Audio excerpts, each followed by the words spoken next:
안녕하세요. 아쿠아테일입니다. 이번 시간에는 환수에 대해서 이야기를 하려고 하는데요. 환수에 대해서는 아직도 열심히 갑론을박이 많은 뜨거운 감자죠. 물고기 키우시는 분들은 환수에 대해서 다 고민해 보셨을 거예요. 환수가 좋냐, 나쁘냐, 환수를 해도 되냐, 안 해도 상관이 없냐. 말이 엄청 많은데, 환수는 환경에 따라서 무조건 다르죠. 환수를 안 해도 되는 항은 여과가 충분하고 뭐 수초가 있어서 질산염을 흡수를 하고, 그리고 개체수가 적어서 그 어항에 있는 물량, 그 한정된 물량 안에서 이게 모든 여과 사이클이 완벽하게 돌아갈 수 있게끔 설계가 되고 그렇게 운영되고 있는 항이라면 환수가 필요가 없겠죠. 그리고 그만큼 더 많은 노력이 들어가는 거는 어쩔 수 없는 사실입니다. 매번 테스트하고 수질 테스트를 하고 문제가 없는지 체크를 하고, 이게 많은 노하우가 쌓여야 할 수 있는 거예요. 기본적으로 물고기들을 우리가 자연 환경과 가장 흡사하게 만들어 주지만 어쨌건 한정된 공간에서 한정된 사료와 공기를 가지고 키워야 하기 때문에 환수는 어떻게 보면 꼭 필요한 요소라고 생각을 하고 있고요. 메다카 같은 경우는 특히나 뭐 여과를 많이 한다거나 아니면 무언가 이렇게 데코를 많이 해서 키우는 경우가 좀 상대적으로 드물기 때문에 환수가 거의 필수적인 요소가 아닐까 싶습니다. 환수를 안 해도 되는 환경들이 있긴 있어요. 뭐 나는 환수 한 번도 안 했는데 메다카 잘 크는데, 메다카는 잘 큽니다. 메다카는 수질의 영향을 많이 받진 않아요. 얘는 원래 상급수에 살던 송사리 품종을 개량을 한 개량 송사리이기 때문에 수질이 많이 탁해졌다고 해서 얘네들이 데미지를 받진 않습니다. 실제로 야외에 둔 항 같은 경우에는 무한수로 둬도 통기가 잘 되고 햇빛으로 충분한 소독이 되기 때문에 환수 없이도 문제없는 경우가 많아요. 다만 이제 있기 때문에 환수를 하는 경우가 오히려 생기죠.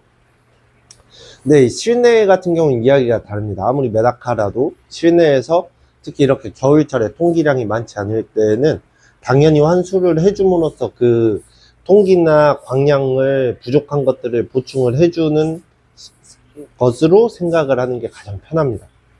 환수를 했을 때 개체가 더 안 좋아지는 경우가 있고, 환수를 함으로써 얘네들을 잘못 키워 올린다, 알 산란을 하다 끊겼다, 뭐 이런 이야기가 있는데,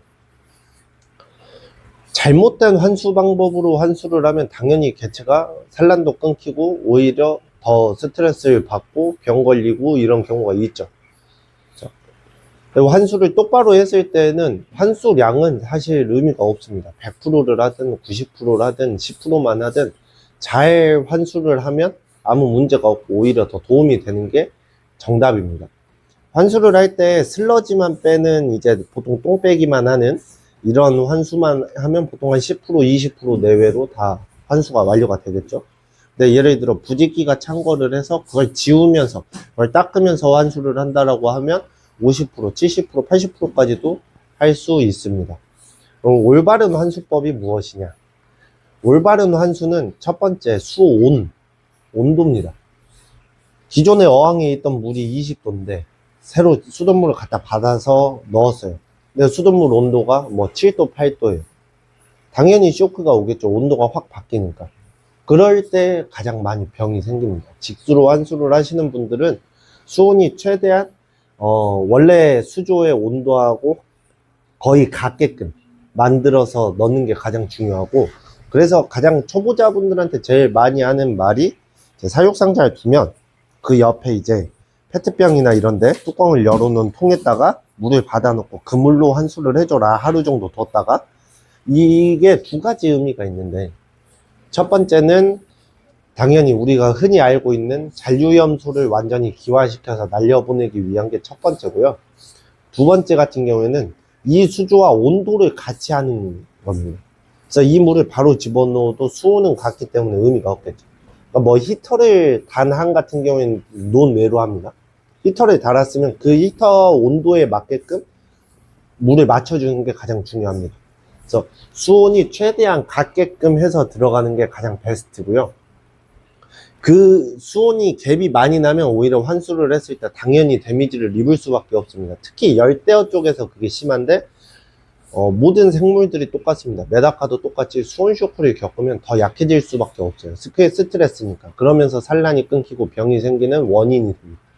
그래서 수온을 갖게 해주는 것을 가장 첫 번째로 하고요. 두 번째 같은 경우에는 이 환수를 하면서 굳이 빡빡 다 닦아낼 필요가 없어요. 그건 이제 환수가 아니고 리셋이죠. 완전히 병이 창궐을 해서 어항 전체를 완전히 소독을 해서 균을 죽이기 위해서는 빡빡 닦아내는 게 맞지만, 이 사육상자 내부에 이 물이 차 있으면 여기에도 여가균들, 미생물들이 다 붙어서 서식을 하고 있어요. 그걸 굳이 물리적으로 긁어낼 필요는 없습니다. 내가 보기에 안 좋으니까. 유리어항 같은 경우에 보통 전면부만 닦으시는 분들이 또 많고요. 전면부만 닦던지 아니면 사육상자도 부직기나 이렇게 미간을 해치지 않을 정도로만 제거를 하면서 관리를 해주는 게 가장 좋습니다. 환수를 하면서 그냥 들이붓거나 아니면 이제 수온이 안 맞는 물을 넣거나 하는 상황이 아니라면 환수를 자주 하고 많이 하고는 크게 문제가 되지 않습니다. 올바른 환수 방법을 이용해서 개체가 스트레스를 받지 않게 환수를 한다면 환수량보다는 환수 주기, 그리고 환수를 할 때 원래 물의 성질, 그러니까 수돗물 직수로 했을 때는 물탱크에 염소로 소독을 한 물탱크 청소를 한 날에 전체 몰살을 시키는 경우도 심심치 않게 보여요. 그래서 그런 환경만 아니라고 하면 환수를 완전히 뭐 80%, 90%를 하든, 사육자가 물 상태를 보고 탁도가 심해졌다, 백탁이 너무 심한데 안 가신다, 아니면 뭐 유막이 꼈다, 이게 실질적으로 개체한테 영향은 안 준다고 하지만 물에 문제가 있으니까 백탁이 쉽게 가라앉지 않고 거품이 많이 생기고 그리고 유막이 끼겠죠. 그러면 내가 사료자는 방법이나 아니면 환경 등을 고려를 해봐야 하는데, 일단 급선무로 이 환수를 해주면서 이걸 일부 해소를 할 수가 있습니다. 이 환수를 해줄 때에는 그런 환경을 사육자가 보고 퍼센테이지 환수 비율을 고려를 하는 게 가장 좋고요. 환수를 할 때는 수온에 맞춰서 집어넣는 것을 가장 꼭 생각해야 하는 부분입니다. 저희 같은 경우에는 MBBR 이제 유동성 여과조를 만들어서 거기서 이제 유동성 여과제하고 산소를 많이 공급을 해놓은 물이 이제 첨수가 되고 있기 때문에 상대적으로 환수 주기를 늘릴 수 있었고, 그리고 실제로 봄, 여름, 가을에는 이제 사이펀을 이용한 환수가 많진 않아요. 다만 겨울에는 이제 밀폐를 해놨기 때문에 이제 우풍 드니까 온도 때문에 이제 통기량이 많지 않아지니까 물리적인 환수를 병행을 합니다. 환수가 꼭 필요하냐, 언제 해야 되냐, 얼마나 해야 되냐, 이건 정답은 없지만 올바른 환수에 대해서만 알고 계신다면 내가 시간 날 때, 그리고 시간을 쪼개서라도 환경에 맞춰서, 내 환경에 맞춰서 고민하면서 얘네들이 왜 어떻게 하면 스트레스를 덜 받을까 고민을 하면서 환수를 해주면 그게 가장 올바른 환수 방법이 아닐까라고 생각을 합니다. 여기까지 하겠습니다.